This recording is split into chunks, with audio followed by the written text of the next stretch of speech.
I'm Emily, 34, and Bob, my spouse, is 27. While we were dating, we weren't particularly aware of the age difference, but after we decided to be married, it became more noticeable.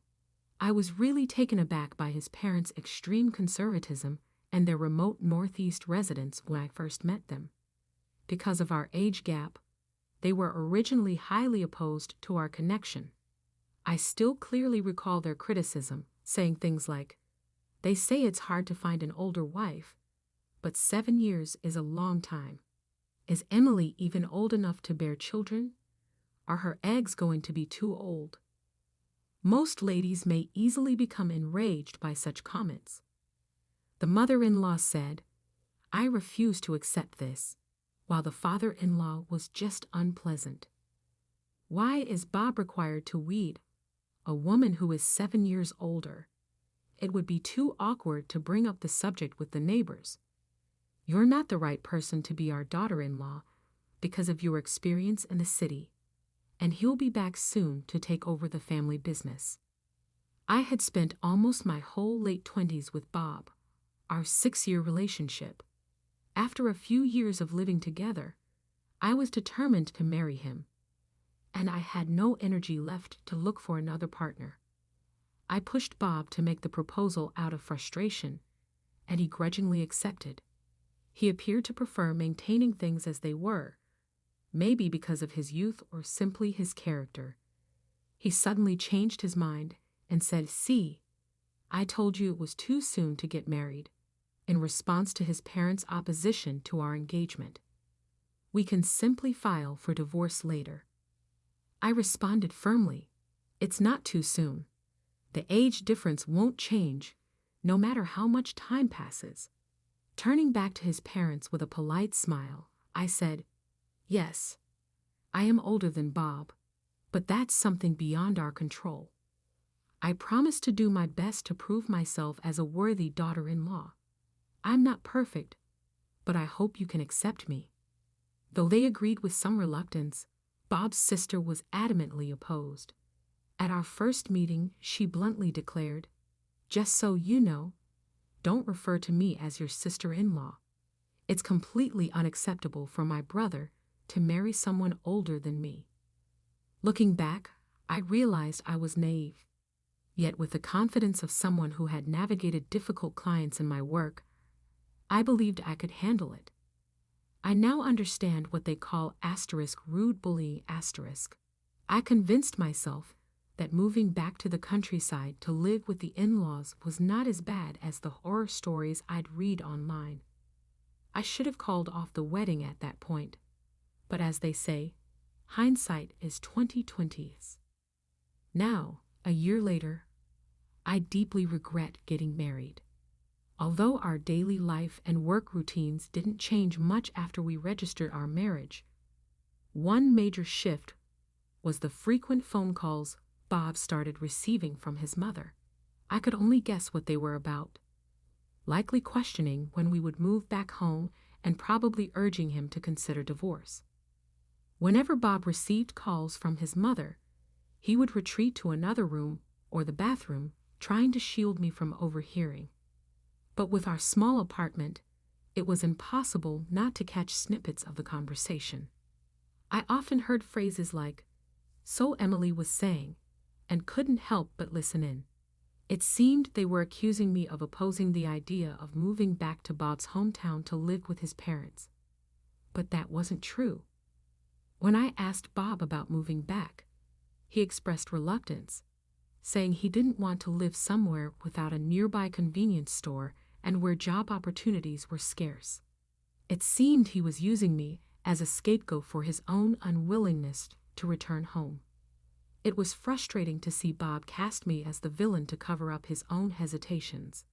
Just now, I overheard him in the next room saying, "So, if I bring up divorce, I'd have to pay alimony, right?"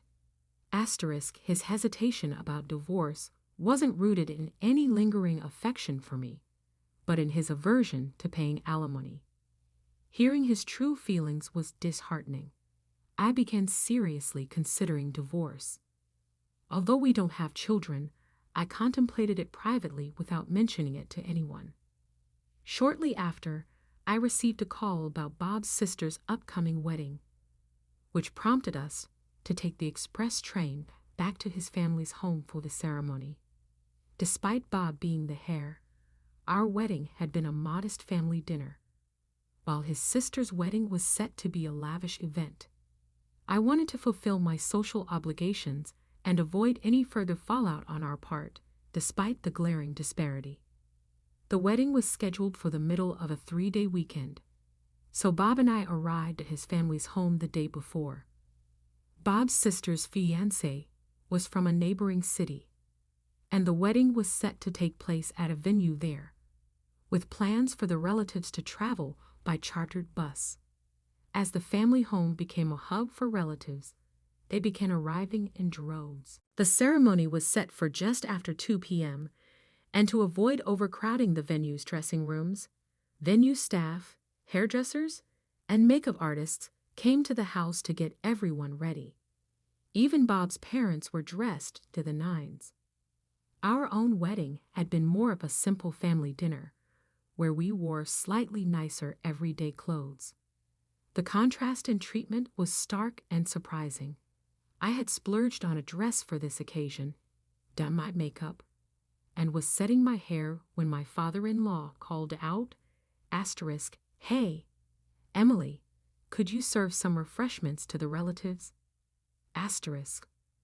With a smile, I began handing out refreshments, introducing myself with, "Nice to meet you. I'm Bob's wife. Please enjoy the refreshments." Trying to make my presence felt with the poise of a seasoned TV announcer. Despite my mother-in-law's suggestion to stay in Bob's room, I was eager to fulfill my role and make a good impression. I was determined to put my best foot forward. Shortly after, the bus arrived to take us to the wedding venue. The relatives boarded with excitement, and as I prepared to join them, my mother-in-law called out, "Wait a minute, Emily, I forgot the pearl necklace. Could you go get it?"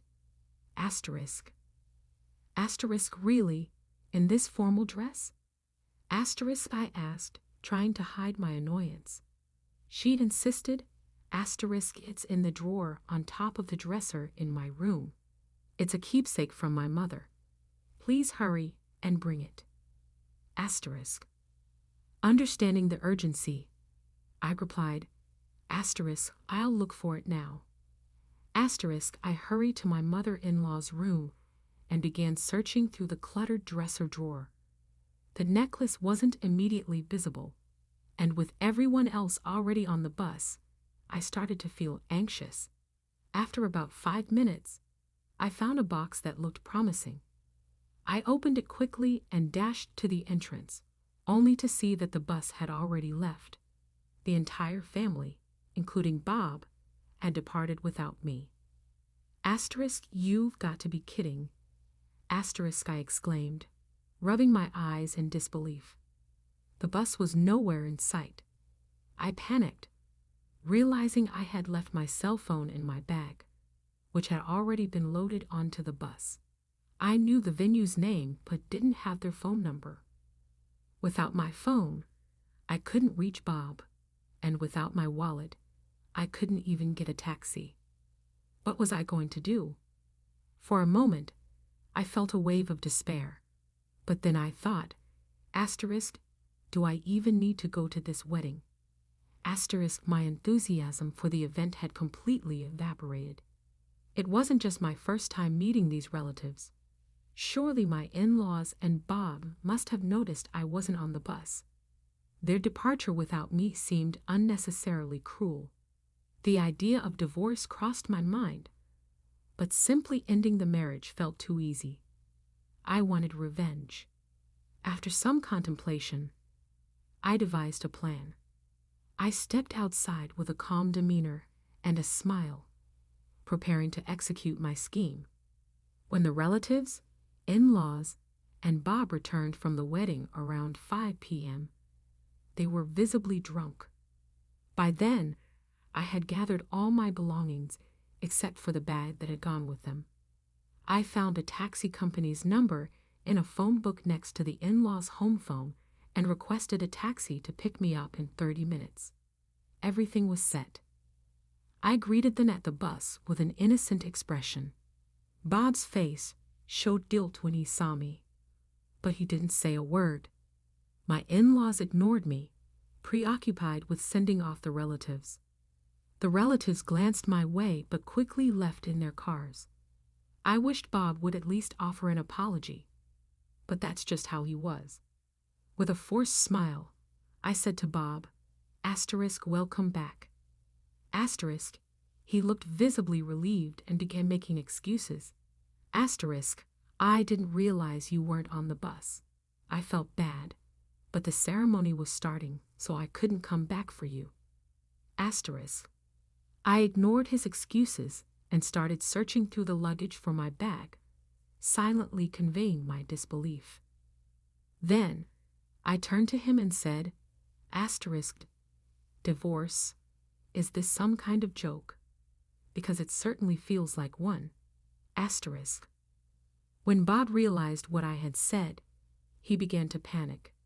He stammered, "What? You're surprised over this? So what if you weren't noticed? Are you saying I forgot you existed until I saw you again?"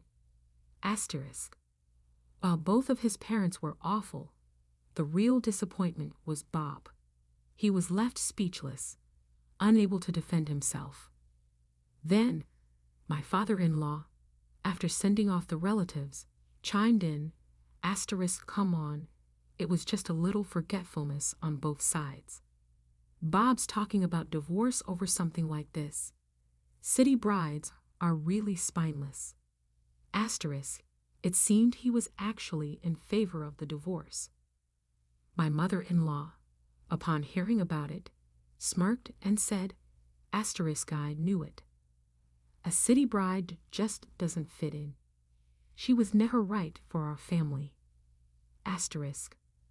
Her hypocrisy infuriated me. If that was how they felt, they should have just invited Bob to the wedding alone.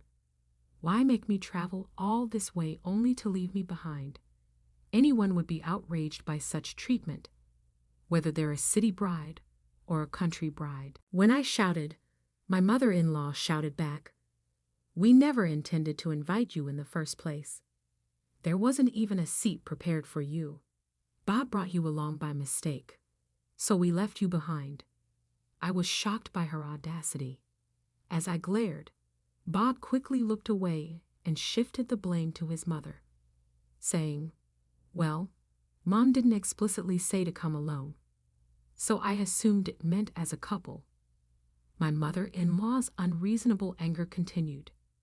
"And why did you go around serving tea and introducing yourself as the bride at the venue?" Relatives were asking why the wife didn't show up, not realizing Bob was even married. It made us look foolish. "That's your own fault, and it's absurd to say I shouldn't introduce myself," I retorted. It seemed my effort to introduce myself as Bob's wife to the relatives had made an impact. "So you never intended to acknowledge me and planned to divorce me eventually. That's why you kept our wedding a secret from the relatives and made it seem like just a dinner party." Neither my father-in-law nor my mother-in-law responded, but their silence confirmed my suspicions. It was clear to me that severing ties with this family was the right decision. "Fine, I'll grant your wish and divorce you. I'm better off without a hostile family and an unreliable husband." I boarded the taxi that had just arrived and took the last train back to my apartment. Unable to sleep that night, I impulsively searched for lawyers online and began packing my belongings. I kept myself busy until dawn. When I finally woke up late the next day, I found several missed calls from Bob and my in-laws. It seemed my revenge had made its mark. After being left behind, I came up with a plan for revenge, but I wanted to keep it within the bounds of safety and legality. I didn't want to just divorce and suffer in silence without making a statement. I recalled how concerned my mother-in-law was about the neighbors' opinions. There was a surplus of refreshments and snacks she had bought for the relatives, so I decided to use them. I backed up the leftover treats and set out around the neighborhood, greeting everyone with a smile. "Hello, I'm Bob's wife," I announced, and proceeded to share everything about how I had been treated and left behind on the wedding day. That evening, my mother-in-law and I had a loud argument outside. Naturally, the entire neighborhood heard, a perfect form of revenge for a family so worried about their public image. Bob and I then divorced amicably with no significant issues. I avoided being sued for defamation because the stories I told were presented as lighthearted discussions. I was able to get a good payout and make a claim for the abandonment with the assistance of a lawyer. My sister-in-law's marriage disintegrated quite fast. To be married, she had hidden her unpleasant disposition, but individuals don't usually change. The marriage quickly soured as her actual personality became apparent. She was divorced in 6 months and returned to her parents' house. My desertion episode had by then developed into a well-known rumor. The in-laws eventually led a much more reserved life after becoming known as a nasty family who mistreated their daughter-in-law. It seems unlikely that Bob would find a new spouse in his hometown. My neighbor, with whom I had become friends and exchanged phone numbers, told me all of this. For me, it was a wonderful sense of fairness.